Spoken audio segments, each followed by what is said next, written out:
Bonjour à toutes et à tous, et très heureux de vous retrouver pour cette chronique du mois d'octobre, Magie et Curiosité. Eh bien, oui, ça continue, hein, ça y est, l'hiver arrive, c'est le moment de faire de la magie et de continuer. Eh bien, ça tombe bien parce que vous pourrez me retrouver vendredi au Gilles Bar, au bistrot Le Gilles, pour une soirée close-up, le 14 octobre à partir de 20 heures. Voilà. Mais tout d'abord, je vous ai proposé 3 tours. 3 tours, dont un à la fin, vous verrez le célèbre tour des 4 sucres. Mais pour le moment, le premier qui se fait avec une pièce ou un jeton de casino, comme vous voulez. Hein. Moi, j'aime bien les jetons de casino, vous le savez. Et en fait, on va essayer de la faire rentrer dans le coude. Alors regardez bien, c'est très amusant. Faut frotter en fait. Hein. Faut frotter. C'est pour ça que des fois on dit on s'en met sous le coude. Ok. Donc on frotte. Faut bien frotter et ça marche pas à chaque fois. Hein. On va le refaire. Euh, Fonctionne pas à chaque fois. Euh,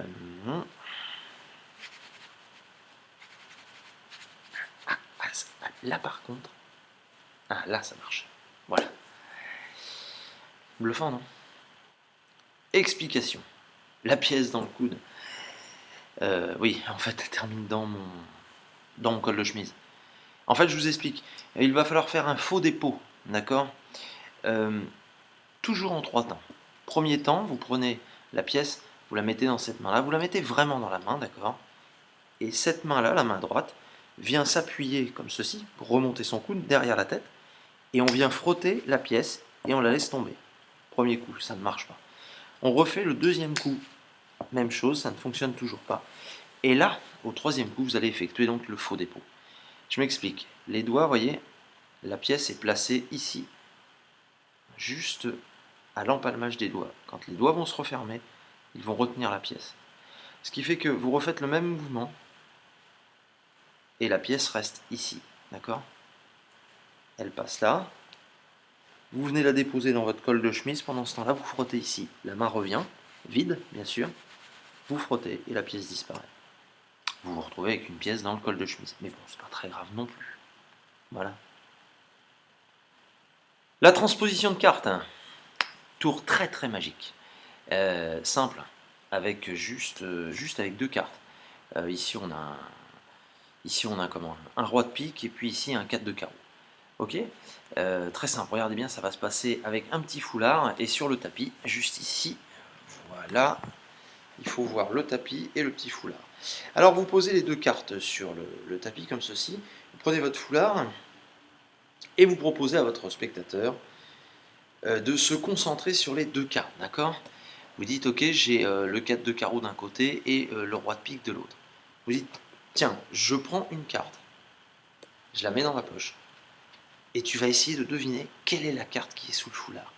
Alors, votre spectateur se concentre, peu importe qui trouve ou qui trouve pas. S'il vous dit par exemple le roi de pique, vous dites, pas mal, c'est bien le roi de pique. Effectivement, j'ai enlevé le 4 de carreau. Mais maintenant, on va faire plus fort.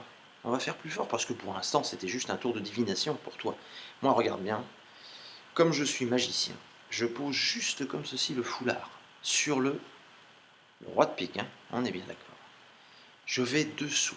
Je prends l'âme du roi de pique. Je le dépose ici. Je claque des doigts et le 4 de carreau passe ici. Je vous dis, c'est pas possible. Et tu dis si, bien sûr, puisque maintenant si on vérifie, on a bien sûr ici le 4 de carreau et bien évidemment ici le roi de pique. Explication, comment ça marche? Eh bien c'est très simple, va falloir bricoler un petit peu, mais c'est aussi ça d'être magicien. 2 cartes, alors pas réellement 2 cartes, hein, puisque ici on a bien un roi de pique normal, mais ici on a une carte un peu truquée, et oui, qui est un 4 de carreau et un roi de pique. En fait, j'ai collé 2 cartes. Hein. Vous voyez, hein, normalement, la surépaisseur. Si vous le faites bien, vous les collez vraiment dos à dos avec de la colle blanche hein, en tube. Pas de la colle glue parce que ça va détendre les cartes et elles vont se gondoler. Donc là, c'est vraiment de la colle en tube. Vous les collez dos à dos, vous les mettez sous presse ou entre 2 livres pendant 2 heures. Et puis ça y est, elles sont prêtes. Votre carte double face est prête. Donc vous présentez vos 2 cartes, alors pas comme ça, hein, bien sûr, comme ça, Voilà. Vous dites, ok, un tour avec un roi de pique et puis un 4 de carreau. Vous les posez sur le tapis. Et là, vous dites, je les pose comme ceci, d'accord, et je couvre. Je couvre avec le foulard. Donc vous couvrez avec le foulard. Voilà ce qui va se passer sous le foulard. Quand je soulève le foulard, en fait, je lui dis, je passe ma main comme ça en me disant, je vais enlever une des deux cartes, et en passant ma main, je retourne ma carte, d'accord, ma carte double face. Je dis, je vais enlever une carte, et là, vous prenez le roi de pique, la carte normale. Vous la retournez et vous sortez de dessous le foulard. Et vous la placez dans votre poche, ici, visible en plus. Hein. Et vous dites, ok, j'ai laissé une carte dessous, à ton avis, quelle est la carte qui est dessous et quelle est la carte qui est dans ma poche? Alors s'il se trompe, il dit, bah, je sais pas, le 4 de carreau, ah, perdu, dessous c'est le roi de pique, le 4 de carreau, il est là. Il dit, bon, il dit, ok, d'accord. Maintenant vous dites, je vais faire plus fort. Vous recouvrez, d'accord? Et sous le couvert de recouvrir, dessous vous dites, je vais prendre l'âme de la carte, en disant ça, vous retournez la carte double face. Ok? Et vous dites, je prends l'âme du roi de pique et je la dépose ici. Vous avez déjà le roi de pique normal ici. Là, vous avez retourné votre carte sous votre foulard et vous dites pourtant si, je claque des doigts, vous retirez le foulard. Vous dites, le 4 de carreau est ici et maintenant ici, on a le roi de pique. Et bien sûr, faites attention à ce que votre spectateur ne vous attrape pas les cartes pour examiner. Voilà. Vous prenez vos deux cartes, vous les rangez et c'est terminé. Alors le tour, le tour des 4 sucres. Ah oui, ça, c'est un célèbre tour. Puis très très vieux, vraiment très très vieux. Donc regardez, j'ai décidé de vous le dévoiler aujourd'hui, mais c'est un petit peu connu, mais je pense que normalement ça devrait vous plaire. Allez, regardez bien, ça se passe ici sur le... J'ai enlevé le tapis, hein, j'ai mis le set de table, juste comme ceci, 4 sucres qui vont voyager.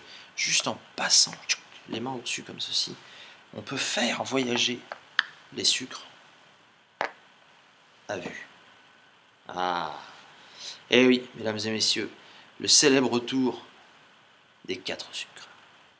Alors comment ça marche? Eh bien c'est très simple en fait. Vous avez bien 4 sucres, sauf que il en faut un cinquième. Bah oui, il en faut un cinquième. Cinquième sucre que vous allez cacher dans la main, que vous allez empalmer ici, que vous allez tenir. Alors ceux-là sont un peu petits, hein. Vous pouvez prendre des sucres un peu plus gros, ce sera beaucoup plus facile à caler ici dans le creux de la main. Il faut surtout bien travailler ce mouvement, pas montrer qu'on a évidemment un sucre ici. Et en fait, vous allez créer tout simplement le principe du décalage. Donc ici, il est empalmé. Vous allez venir empalmer celui-ci, le voler, d'accord? Et vous allez en même temps déposer l'autre. Donc c'est pour que ça soit flash, tac, ça donne ça. Puis ensuite, même chose, on repart, ici il est empalmé, donc on va empalmer celui-ci et déposer celui-là. Puis on va empalmer celui-ci et déposer celui-là. Et si vous voulez finir clean, si vous êtes assis à une table, moi j'ai fait tomber le sucre sur le tapis, mais si vous êtes à une table, eh bien vous le faites tomber sur vos genoux et après vous vous en débarrassez. Voilà, le célèbre tour des sucres. Eh bien, merci beaucoup. Voilà, merci à vous de me suivre, de continuer à venir voir mes spectacles. En tout cas, on se retrouve vendredi à partir de 20h au bistrot Le Gilles.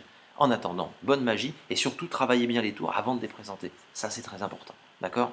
Allez, bonne magie et bonne semaine. Ciao.